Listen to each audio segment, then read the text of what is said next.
Hey hey, bienvenue dans cette vidéo. Objectif première spé maths, on s'intéresse ici à l'art de factoriser par x plus 1, pourquoi pas, sur une série de 20 expressions. Je vous en donne 10 pour l'instant. Et donc on va essayer d'extirper le facteur x plus 1 à chaque fois. L'idée, je vous la réexplique, c'est que vous gériez vos boutons lecture et pause, c'est vraiment fondamental. Un brouillon sous le coude. Et puis donc à vous de bosser. Moi de mon côté je vous propose les réponses détaillées, mais le boulot vient principalement de vous. Alors je vous rappelle comment on fait pour factoriser en mathématiques. Il n'y a que deux façons de faire. Soit on trouve un facteur commun du style k plus kb, là-dedans c'est le facteur k qu'on met devant, et donc k facteur de a plus b. Ça marche aussi avec une différence évidemment. Et puis la deuxième manière, c'est d'utiliser une identité remarquable à l'envers. Alors qu'est-ce que j'entends par à l'envers? C'est à l'inverse du sens où vous les avez apprises. Vous les avez apprises dans le sens développement. Et là, on va plutôt l'utiliser dans l'autre sens. Je pense à la dernière en particulier, a carré moins b carré, c'est égal à a plus b fois a moins b. On part bien d'une différence ici, on la transforme en produit, et bien c'est ce qu'on appelle factoriser. Et en maths, c'est vraiment fondamental. Alors on commence. Je vous propose, pour plus de simplicité, de renommer ces expressions grand A, grand B, grand C, D, E, F, G, etc. Histoire de ne pas avoir à les réécrire. En revanche, si vous les refaites, GHI, si vous les refaites, il faut vraiment que vous les ayez sous les yeux. La rédaction doit être vraiment impeccable, donc je vais faire des raccourcis sur celles qui sont faciles, et puis je vais quand même faire des modèles de présentation pour certaines. Alors on part de la première sans trop de problèmes, mais quand même. Où est le x plus 1? On sait ce qu'on doit chercher ici. Et bien le x plus 1, il se niche à la fois dans le premier et dans le deuxième terme. On va ici juste factoriser par 3. Puisque le dernier 3 c'est 3 fois 1, c'est le fameux coup du 1. Et donc 3 facteur de x plus 1. Voilà pour la première, c'est fait. Petit b, n'hésitez pas à mettre sur pause. Dans la petit b, on voit qu'on est en présence d'une somme. Le premier terme, c'est x plus 1 facteur de x plus 5, et le deuxième, 7 facteur de x plus 1. Bon bah allons-y, factorisons. Si je factorise par x plus 1, je me retrouve avec, je vais mettre des crochets, je me retrouve avec x plus 1, facteur du premier terme, il reste x plus 5, et du deuxième, il reste 7, séparé par un plus, que je remets ici. On a bien un produit, tout va bien, on va juste réduire un petit peu tout ça. Donc x plus 1, que je garde précieusement, facteur de x plus 5 plus 7, x plus 12. Alors pourquoi j'ai mis des crochets que je transforme à nouveau en parenthèses? C'est parce que parfois dans ces crochets il y a des parenthèses, donc par réflexe je les mets instinctivement. Ici c'était vraiment pas la peine. Donc petit c, on enchaîne sur ces petits développements, ces petites factorisations faciles. Donc lapsus, on ne développe pas ici justement, on va factoriser, donc on ne fait pas de flèche. Alors le facteur commun, on voit bien, x plus 1, c'est le même principe qu'au-dessus avec des choses un tout petit peu plus compliquées. Donc on factorise par x plus 1 évidemment, ça c'est pas vraiment un scoop. Mes crochets, qu'est-ce qui reste du premier terme? Si j'ai pris x plus 1, il reste 3x plus 4. Est-ce que les parenthèses sont utiles ici? Jamais en tête de gondole finalement. Deuxième terme, x plus 1 facteur de x moins 3, il reste x moins 3. Est-ce que je mets des parenthèses ici? Eh bien, ça peut être important. C'est important aussi que vous regardiez le terme central. Ici, c'était un plus, donc finalement, ça ne va pas être si capital que ça. Mettre des parenthèses ne servirait pas à grand-chose. Donc, je ne vais pas les mettre. On se retrouve donc avec x plus 1, facteur de 3x plus x, 4x, et 4 moins 3, ça fait 1. Et dernière série d'un premier paquet, finalement, l'AD x plus 1 facteur de 4x plus 9 moins 5 facteur de x plus 1. Il est important que vous saisissiez les nuances de ce qu'on vous propose et que vous arriviez à lire entre les lignes. Ici on a évidemment notre x plus 1 qui se retrouve, mais la nuance c'est qu'ici on a une différence. Alors quel impact sur la suite? Eh bien, il peut être important. Je factorise par x plus 1, que me reste-t-il? Encore une fois, du premier terme il en reste 4x plus 9. Là, je vais mettre mon moins, et attention à ce qui vient derrière, vous le savez, un moins a une influence sur toute la suite, donc qui peut éventuellement changer tous les signes. Sauf qu'ici, il n'y a que 5, donc en fait, pas trop de soucis non plus. Donc la D, x plus 1, facteur de 4x, et puis 9 moins 5, ça fait 4. Donc voilà, une factorisation tout à fait correcte. C'est vrai qu'on peut encore factoriser par 4 ici, donc pour ceux qui veulent, on peut très bien sortir un 4, l'extirper. En général, on le met devant, hein, puisque la multiplication est commutative, vous pouvez mettre les facteurs dans l'ordre que vous voulez. Donc si je sors encore 4, je me retrouve avec x, juste x, et puis ici, 4 c'est 4 fois 1, donc plus 1. Mais cette forme était tout à fait satisfaisante. Hein. Factoriser par un simple nombre n'a pas trop d'intérêt en maths. On cherche surtout à factoriser par des quantités en x. On en est donc à la 4, j'enchaîne avec la 5, l'expression E. Alors, quelle est sa spécificité? On est en présence d'une somme, premier terme plutôt, constitué de deux facteurs dont x plus 1, parfait. Et le deuxième terme est un peu particulier, il n'a pas de x plus 1, donc on doit déjà le faire ressortir. Alors, pour une fois, je vais écrire les choses proprement. C'est pas que c'était pas très propre avant, mais en tout cas, quand vous avez un exercice comme ça en mathématiques, il faut vraiment que vous réécriviez, pas la consigne, mais l'expression de base pour l'avoir sous les yeux.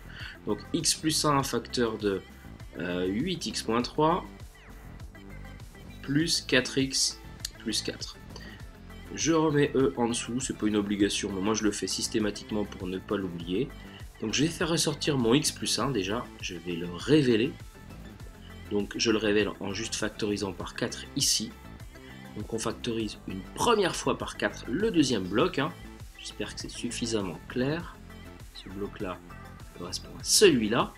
Et donc une fois que j'ai fait ma première factorisation, je refactorise, mais cette fois-ci par mon fameux x plus 1. Et je me retrouve avec x plus 1, facteur de 8x moins 3 du premier terme,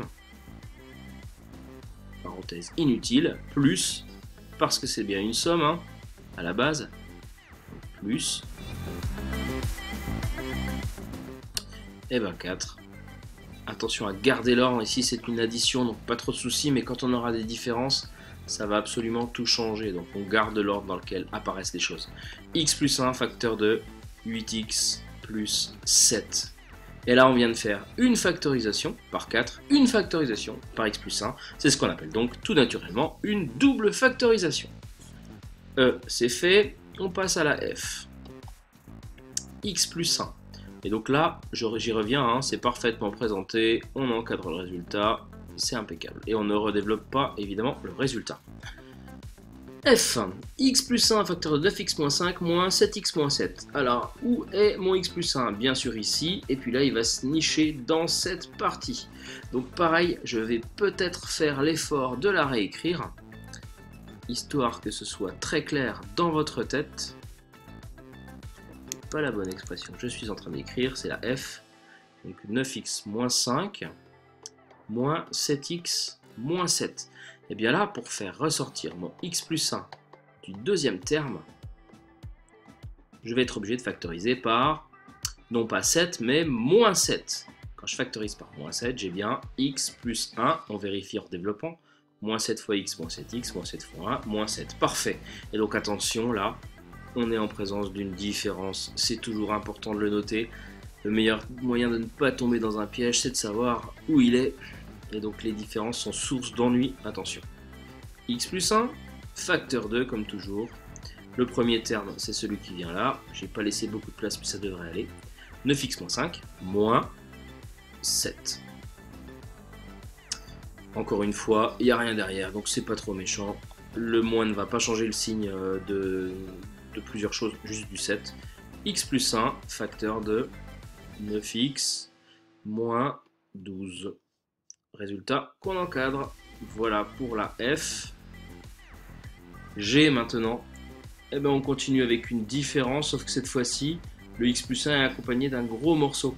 Donc, eh ben, on va tenter de faire tenir tout ça sur la feuille. G égale. Donc, je vais y aller directement, hein. Je ne vais pas écrire l'expression de base par manque de place, mais en tout cas, j'ai une différence, mon facteur commun ici et ici, impeccable, j'y vais. Ça fait x plus 1, facteur de... Et là, les crochets prennent toute leur importance. Il reste 2x plus 4 à mettre en premier obligatoirement. Mon fameux moins au milieu, qui est donc ici. Et le deuxième terme, c'est x-7. Et là, attention, le x-7, évidemment, dans un premier temps en tout cas, entre parenthèses. Ultra important, si vous les oubliez, ça va poser souci. Le moins a une influence sur tout le paquet, x-7. Si vous oubliez les parenthèses, il n'aura une influence que sur le x, ce qui n'est pas juste. Il a une influence sur tout, donc si jamais vous voulez enlever ces parenthèses rouges, et on va les enlever, il faut changer tous les signes, c'est-à-dire évidemment le signe du x, moins, et le signe du moins 7 qui devient plus 7. Autrement dit, vous développez le moins 1 sur le x, moins 1 fois x ça fait moins 1x, et moins 1 fois moins 7 ça fait plus 7. Reste plus qu'à conclure, cette parenthèse-là n'a rien à faire ici. G égale x plus 1, tout naturellement, multiplié par 2x moins x, ça fait x, et 4 plus 7, ça fait 11. Voilà le résultat de la G. Il nous reste à faire H, I et J. Alors, H, eh bien, on va procéder de la même manière. À vous de mettre sur pause. La nuance, c'est qu'il y a 3 facteurs. Donc, on va prendre notre facteur commun. La question, c'est qu'est-ce qu'on fait du 2 ? Et bien le 2, on va l'accrocher au x-4, il n'y a que des fois ici. Et puis le 3, pareil, on va l'accrocher au x plus 8. Et une fois qu'on les aura accrochés, on les développera. Donc ça donne un truc comme ça.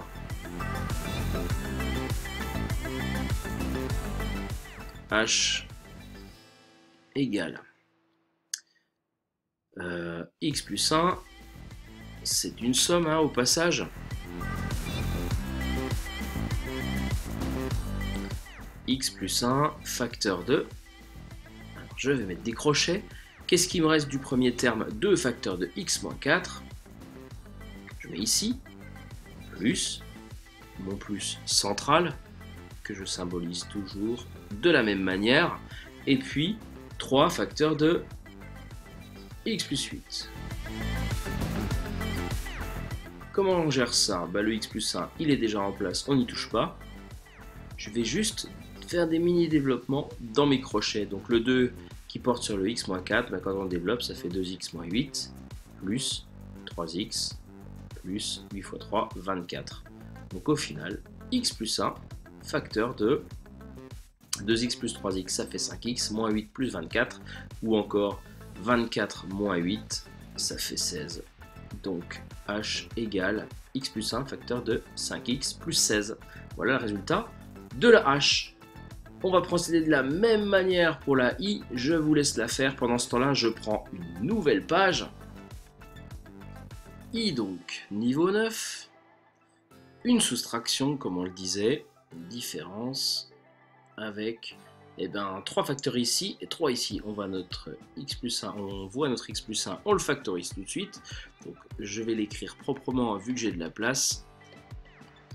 Donc, je réécris l'énoncé de base. Je factorise par x plus 1, mon facteur commun, j'ouvre mes crochets comme de coutume, je repère le fait que ce soit une différence, donc je vais avoir une différence en plein milieu, et donc que me reste-t-il si j'ai pris x plus 1 ici, il me reste 7 et le 2x plus 1, tous séparés d'une multiplication, le premier terme, et le deuxième, 2 facteurs de 3x moins 4. La forme est factorisée, on va juste la réduire, donc je laisse mon x plus 1 bien sûr, et je vais réduire ces crochets avec la difficulté supplémentaire qu'on a en plus un moins. Donc 7 fois 2x ça fait 14x, 7 fois 1 ça fait 7, et le moins on va l'accrocher évidemment en 2, donc moins 2 fois 3x ça fait moins 6x, et moins 2 fois moins 4 ça fait plus 8. Reste à conclure, i égale x plus 1, facteur de 8x plus 15. Voilà pour cette expression i. À vous de réfléchir à la suivante, la j de cette première moitié. Alors ici, on cumule un petit peu tout ce qu'on a vu précédemment, sauf peut-être le côté différence. Mais en tout cas, on a une somme. Donc c'est important de la repérer puisqu'elle symbolise vos moitiés. On a ici le facteur x plus 1 bien sûr, mais là il n'est pas vraiment apparent, donc il faut déjà qu'on le fasse ressortir en faisant une première factorisation. Donc je ne touche pas au premier terme, plus, donc je factorise par 4 bien sûr, je me retrouve avec mon fameux x plus 1. impeccable, je peux refactoriser par x plus 1. Si je factorise par x plus 1, que me reste-t-il? Il me reste le 3 et le x plus 5 qui sont séparés par un fois, donc ça y reste, mon plus central et le petit 4 qui traîne. J'entoure les plus, histoire que visuellement vous ayez une accroche. Je vais pouvoir conclure dans quelques instants, il faut juste que je développe mon 3, 3x plus 15 plus 4, donc x plus 1, facteur de 3x plus 19. Voilà pour cette expression j. Bon, bah c'est le moment de passer à la deuxième moitié. On va continuer à explorer les façons de factoriser. Là, on en a déjà vu quand même quelques-unes. Le fameux coup du 1, grand classique. Et autrement, attention, est-ce que c'est une somme? Est-ce que c'est une différence? Ça a une importance capitale. Parfois une double factorisation pour faire ressortir quelque chose. Bon, bah allez, c'est parti pour la deuxième partie.